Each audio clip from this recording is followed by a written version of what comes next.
Hello everyone, સ્વાગત છે આપ સૌનું. સ્ટુડન્ટ્સ, તમને ખ્યાલ જ હશે કે એસએમસી સુરત મ્યુનિસિપલ કોર્પોરેશન દ્વારા રિક્રુટમેન્ટ આવી છે.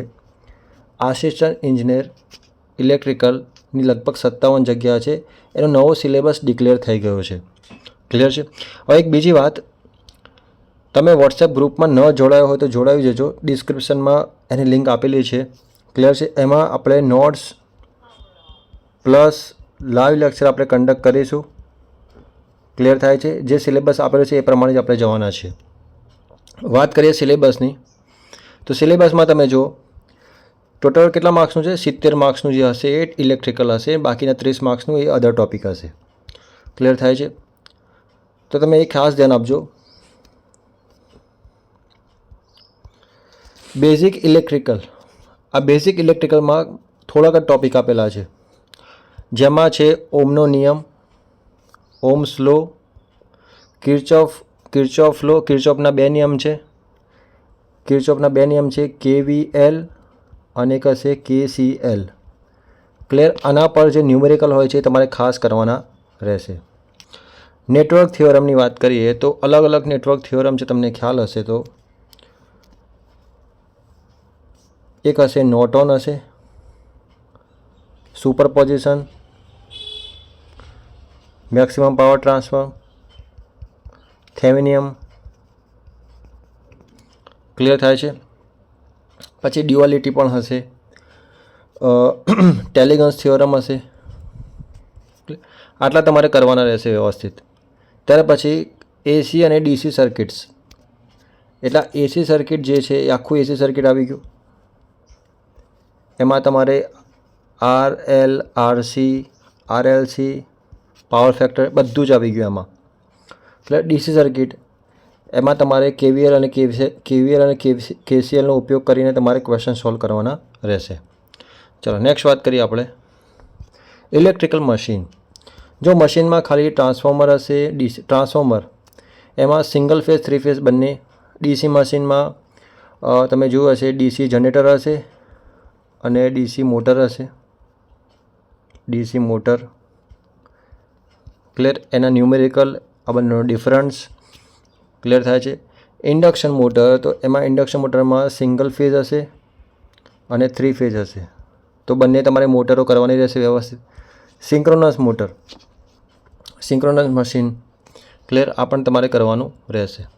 પાવર સિસ્ટમની વાત કરીએ તો જનરેશન, ટ્રાન્સમિશન, ડિસ્ટ્રીબ્યુશન, મતલબ આખું પાવર સિસ્ટમ આપેલું છે. જો લોડ ફ્લો એનાલિસિસ પણ છે. ક્લિયર છે. ફોલ્ટ એનાલિસિસ છે, પ્રોટેક્શન સિસ્ટમ છે, અહીંયા પણ ટ્રાન્સફોર્મર આપેલું છે. ટ્રાન્સમિશન સિસ્ટમ હશે. ક્લિયર. કેમ કે મશીનમાં ઓલરેડી આવી ગયું છે ટ્રાન્સફોર્મર, અહીંયા પણ આપેલું છે.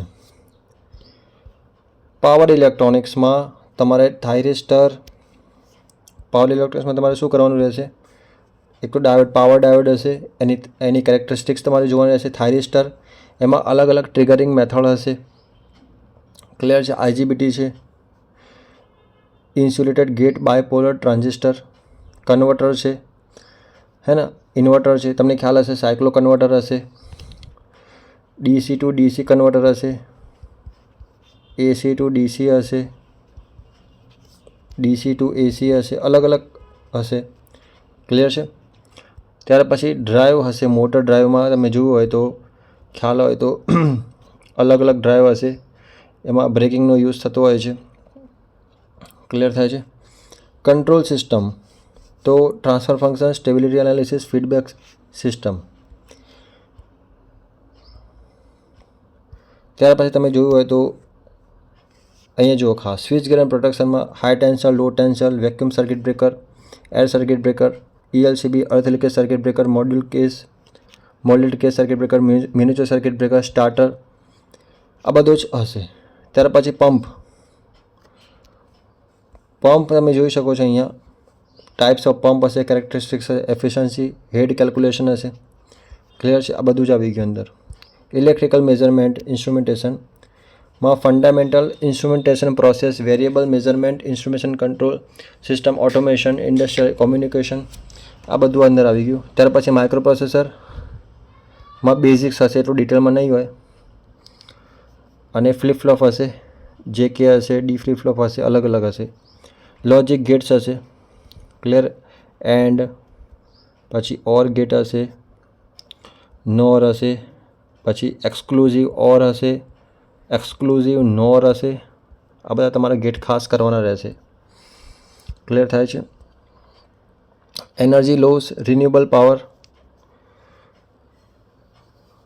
Non conventional energy sources, energy conservation electricity act 2003, Gujarat energy policy આ પણ ઇમ્પોર્ટન્ટ છે. ક્લિયર. ત્યાર પછી તમે જોશો અહીંયા તો બે અલગ અલગ ટોપિક આપેલા છે જેને કહીશું real time problem solving engineering cases. Clear છે. તો અહીંયા તમે જોજો ખાસ. હવે જો real time problem solving electrical engineer require applying core fundamental like Kirchhoff law. તમે એ જો ખાસ કોમન એન્જિનિયરિંગ કેસ સ્ટડીઝ હશે. એમાં અલગ અલગ પ્રોટેક્શન, પાવર ક્વોલિટી છે, ટ્રાન્સફોર્મર ટ્રબલ શૂટિંગ છે, એનર્જી એફિશિયન્સી છે. ત્યાર પછી તમે જોઈ શકો સ્ટાન્ડર્ડ ટ્રબલ શૂટિંગ પ્રોસિજર હશે. એમાં સિમ્ટમ્સ આઇડેન્ટિફિકેશન છે, સર્કિટ એનાલિસિસ છે, સિમ્યુલેશન ટેસ્ટિંગ. ક્લિયર. આ બધા ટોપિક અંદર આવી શકે છે. ક્લિયર. એનો પણ આપણે લેક્ચર અપલોડ કરીશું. ક્લિયર થાય છે.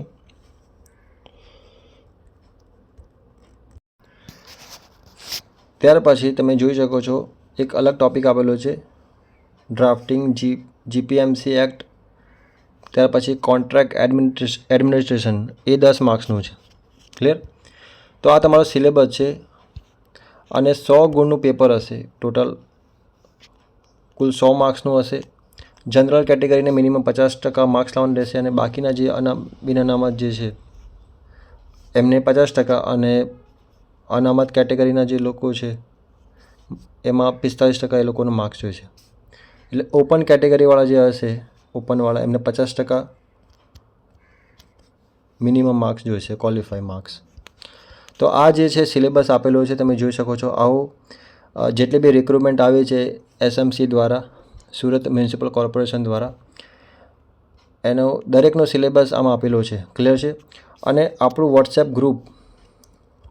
વોટ્સએપ ગ્રુપ બનાવ્યું છે સ્પેશિયલ SMC માટે, સુરત મ્યુનિસિપલ કોર્પોરેશન માટે. ક્લિયર થાય છે. આના માટે સ્પેશિયલ આપણે ગ્રુપ બનાવ્યું છે. એમાં નોટ્સ, PDF, જેટલી બી નોટ્સ હશે, લાઈવ લેક્ચર હશે, બધું જ આપણે કન્ડક્ટ કરાવવાના છે. ડિસ્કશન પણ આપણે ગ્રુપમાં જ થશે. જે કંઈ પણ ડિસ્કશન હશે આપણે ગ્રુપમાં કરવાના છે. ક્લિયર. 57 જગ્યાઓ છે, તૈયારી કરી શકાય વ્યવસ્થિત. ક્લિયર છે. અને કોઈ પણ પ્રકારની ક્વેરી હોય તો તમે આ નંબર પર વોટ્સએપ કરી શકો છો 9408585457. ક્લિયર થાય છે. ઓકે. જય હિન્દ.